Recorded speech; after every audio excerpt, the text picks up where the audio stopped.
Is everything okay?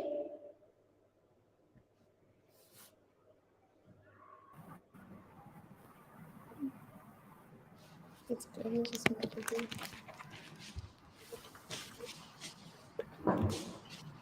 Assalamu alaikum everyone. I'm delighted to be here today with our esteemed guest, Miss Luyanda, who has made remarkable stride in the field of sustainable agriculture and environmental activism. Before we delve into her inspiring journey, let me introduce myself. I'm Rehan Foundation. I'm from Karachi, Pakistan, the vibrant city of Karachi, Pakistan. Today we have the privilege of getting to know Miss Leander, her patience, and the incredible work she has done with Garden to the World. Yes, thank you so much for having me, Mana Hill.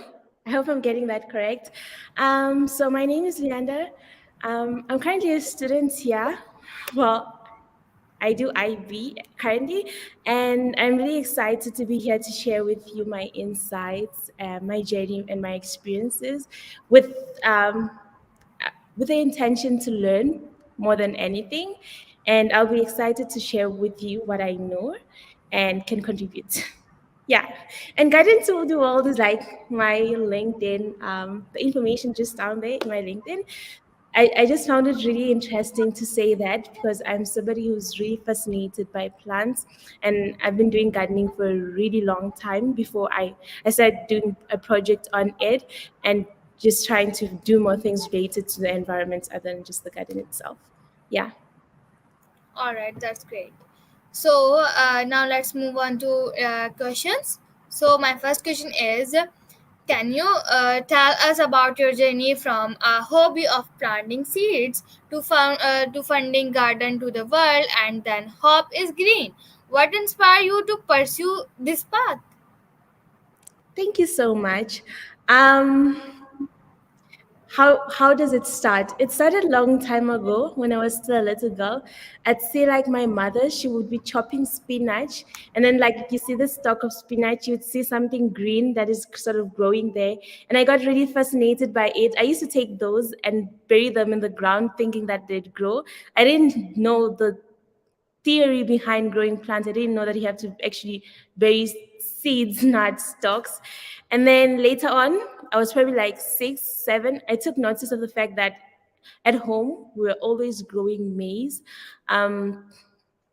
So that fascinated me, and then I started my own garden by growing bean seeds, and I just love to see things grow. And over the years, during COVID mostly, that's when my garden sort of like expanded. I started growing tomatoes. I started growing a lot of spinach and enough to sell to my community. I even raised enough money to buy a goat, and I started teaching people how to do organic farming in my community, especially teenagers. And I gave them some of the seedlings I had from my garden. And so Greenest Hope is not fully registered. It's still new, and I'm still working on registering it. I already had a team before, but we sort of parted ways. I'm still trying to find like a best team, but yeah, I'm honestly and honestly working on that. Thank you. All right, thank you so much for your answer. So my next question is, how did you high school years uh, at Neguman shape your passion for sustainable agriculture and organic farming? Can you share some memorable experiences from that time? Thank you. That's such a sweet question. How did my high school years in Ngomane shape my passion for sustainable agriculture? Well, I obviously took agriculture while at Ngomani. I loved it. I actually loved taking care of plants and the humility farming brings, to know that you have to invest your time, patience, and a lot of hard work. And then the people who are going to be eating later on, it's like an act of service for me more than anything. So while I was at school at Ngomane High School, I took art culture. I was doing debate and public speaking. I was doing ladies soccer and a lot of other things. But I think it shaped that for me because looking back at my high school years in Ngomane, I learned a lot. It was just more than the classroom environment. I think I learned most importantly how to be selfless and to care for the next person.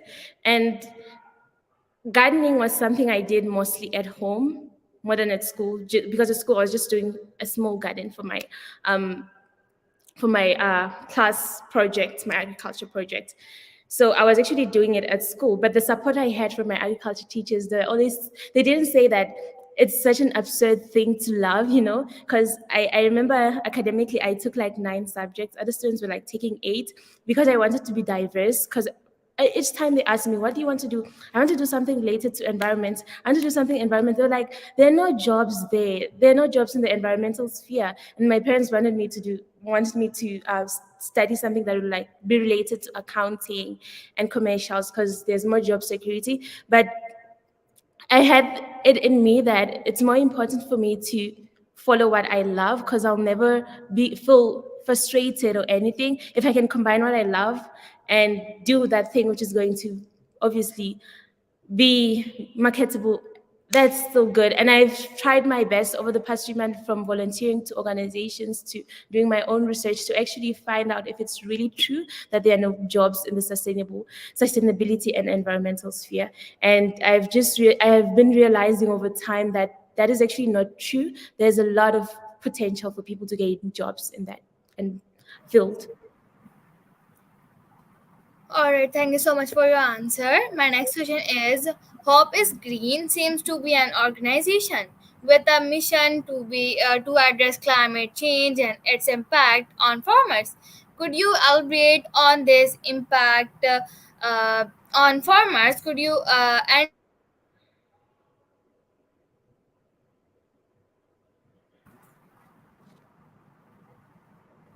Sorry, I think you were cut for a bit. Okay, let me just all read. right, Yeah. Okay. As I've said earlier, so with Hopper's Green has mostly been offline. So what we've done so far is community garden. That is like the church garden and soup kitchen garden back at home. So I was the one personally working there. So I'd work there, and then I'd share the information with the people in my group. And then we last year around December, we were working on applying for funding with the New Zealand funding project, which was in the country. We worked on our documents. Unfortunately, we couldn't get funding. Yeah. So Hobby Screen has had an impact, I believe, mostly on the young people in my community, the people who I had access to, and the people who saw me do my work mostly. Yeah.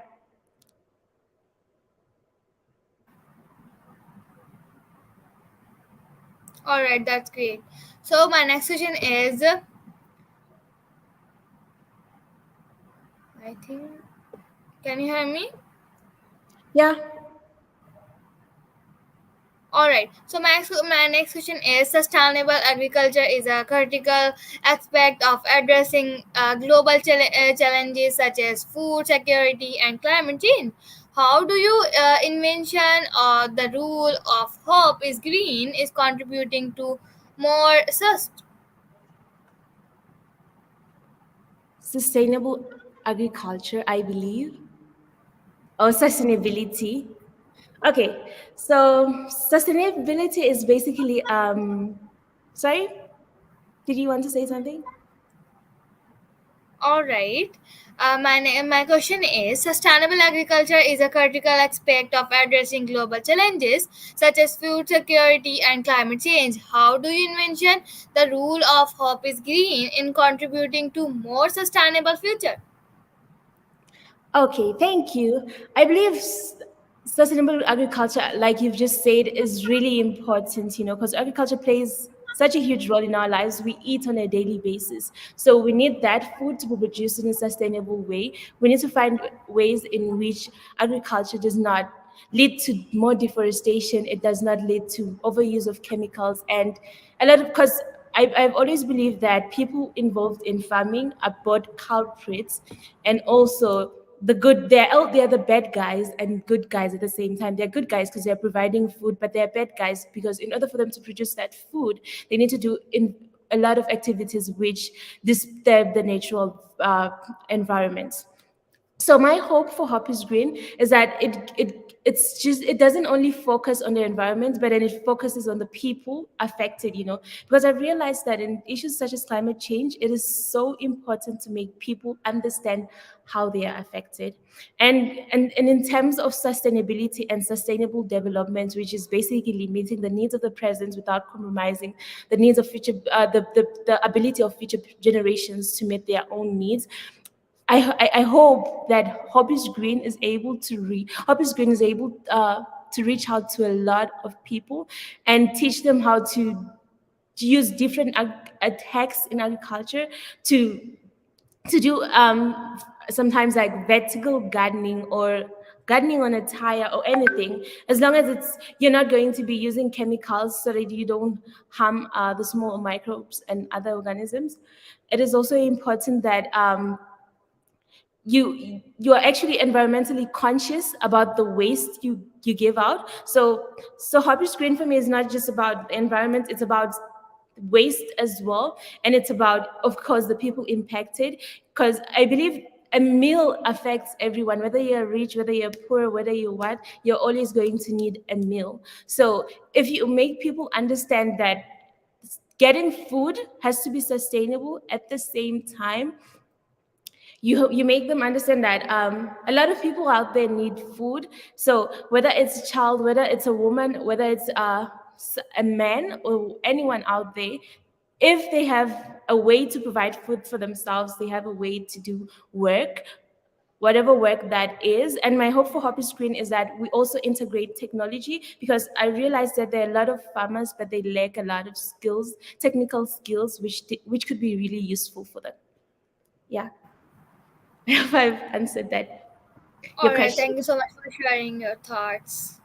Thank you. All right, my next question is: as someone who is passionate about plant growth and autonomy, what advice would you give to young aspiring entrepreneurs or environmental activists who wish to make difference in the world? Well, I think I would say I myself am still learning, but just start. Start. You don't need like a storm or strawberries from the sky. Just start today. Your little acts, they build up to something great. Even if you feel like you're not making much change, but just do it. Sometimes I'm currently a writer for 99, right? Sometimes, and then I also write articles to the editor. Some don't get published, and I'm like, what effect does my writing even have, like on the bigger sphere? But the fact that you're actually doing something makes difference. It's better to do than just to say, if only. And I think it's so important for people who want to be activists or environmental to vouch for the environment or anything, to realize that it's impossible to be perfect. You don't have to be perfect. Instead, you have to be somebody who learns each day. And if you allow yourself to learn, I think you'll achieve a lot of things. And yeah, of course, try planting a tree each time you have a bad day. I haven't done that, but I think I'll start doing it soon, because I've realized that, yeah, it's such a wonderful thing to do. And I think another thing to do as someone who's environmentally conscious or anything in life is just to be kind. Because if you're kind to yourself first, you can be kind to people and kind to the environment. Because if you're kind to the environment, you should be bothered by dislodging a tree. You should be bothered by a lot of things which cause harm to the environment. You should be bothered by leaving your devices on when you're not using them, because you're going to need to charge them soon, and that's a waste of energy. You would be bothered by leaving your lights on. I think that sort of kindness is really important.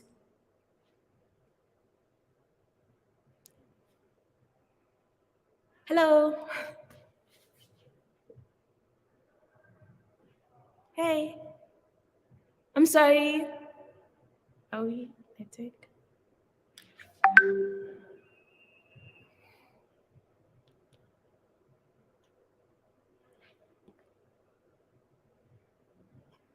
My Chromebook net is working.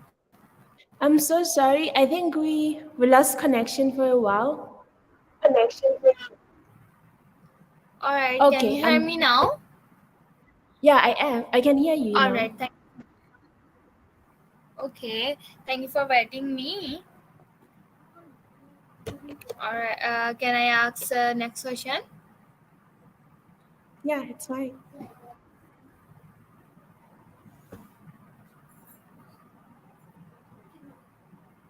My next question is attending equilibrium competitions and spelling bees. How have these experiences contributed to your personal growth and your work with Hope is Green?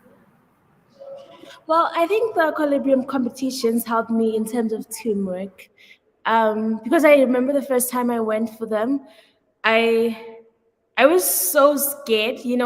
There's something intimidating about doing something you've never done before. The same way hop is green is something I've never done before. When you've never done something before, you have a lot of fear, a lot of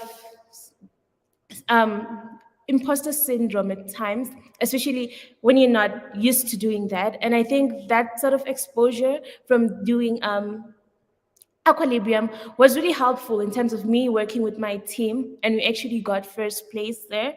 And when it comes to spelling bee, well, I always enjoyed seeing people debate. I wanted to debate myself, and when I couldn't do that, I went for spelling bee. I was capable of doing it, but I went for spelling bee. And each time I had to spell a word, I felt like my whole world was just about to collapse.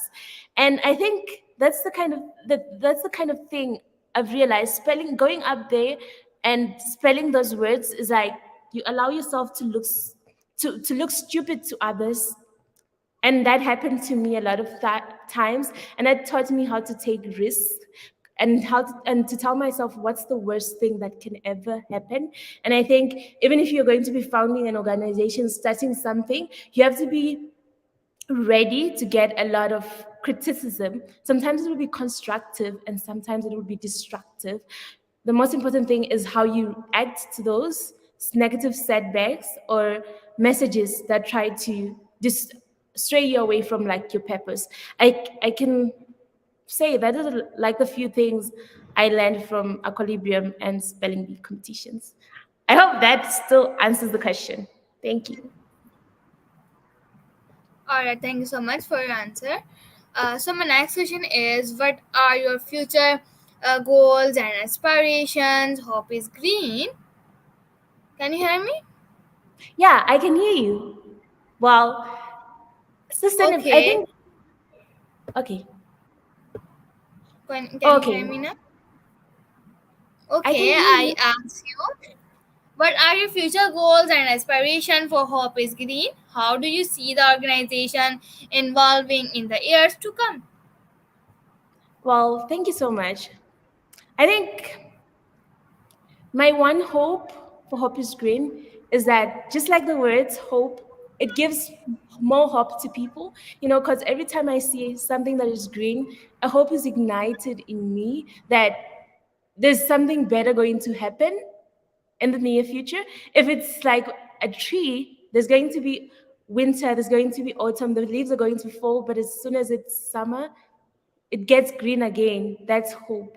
So for me, I hope Hope is Green is able to reach out to more people, to be sustainable in terms of it shouldn't be about the people who found it or the people who are like the first people to come up with the idea and work on its foundation, but more people who are impacted by it should own it and feel part of it more than anything, and that it continues to inspire a lot of people to be more environmentally conscious. And yeah, and I hope in the near future, yes, we achieve the goal, like the goal of getting more local farmers in rural areas to know how to use technology in order to make their farming and practices more sustainable, and in order to supplement their skills, because with the ever changing climate, it is so important for them to have more skills just apart from farming. Yeah. All right, my all best wishes are with you. Thank you. All right, my next question is, could you share some success stories or specific instances where Hope is Green has made a positive impact on farmers' life or contributed to environmental sustainability? Hi. Okay. I think I'll just go with Baba Mazia. So Baba Mazia is one of the good people I have met while volunteering at a local church and soup kitchen. We used to work together in the garden, and he's not the only one. Why am I saying he's the only one? There are quite a number.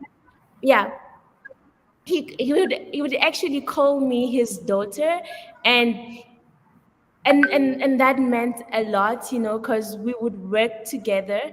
I would teach them the skills which he didn't know before, and I really enjoyed it because most of the community members are like, not that they don't take him seriously, but he's he's not, I can't find the right word for it, but yeah, he said working with me made him feel important, and I really felt impacted by that because I think that's like the main goal I have had over my work and through everything is to make the other person feel important. And if I'm able to achieve that by something as simple as maybe helping him create his email accounts while we are working on creating a compost, or helping him, I don't know, in the garden, helping him water or weed or any other thing of, or any of the kind of work that he does, it just, it was like the greatest impact for me. And I think another thing that has also been really impactful was when I went to one of the local communities whereby people do not have water, and we went to see this place whereby they get water and try and mark out the area whereby the organization would like um, secure water for them. And while walking the very long distance with them, they had so much gratitude, for for something so small. They were so grateful. I remember, like, because that was through my volunteering, not through my organization, basically. But I remember after we had taken pictures and done all the work, we had gone to that community which has water scarcity problems. They gave us like a chicken to say thank you, and they were so excited. I remember it was elderly women and old people who actually get water like a long distance from their homes, and then the water they would get was like not clean. And it was so small. Sometimes I'd wake up like at midnight to get that water, and sometimes find that water finished because there was a lot of homes that are depending on that water. And imagine for somebody like me, and that's the other thing I want Hop is Green to address, is the fact that not all farmers can have access to water, because water is another scarce thing. So I think that has been one of the things that have impacted me personally, to see people's lives change and to see people feel important. Hello.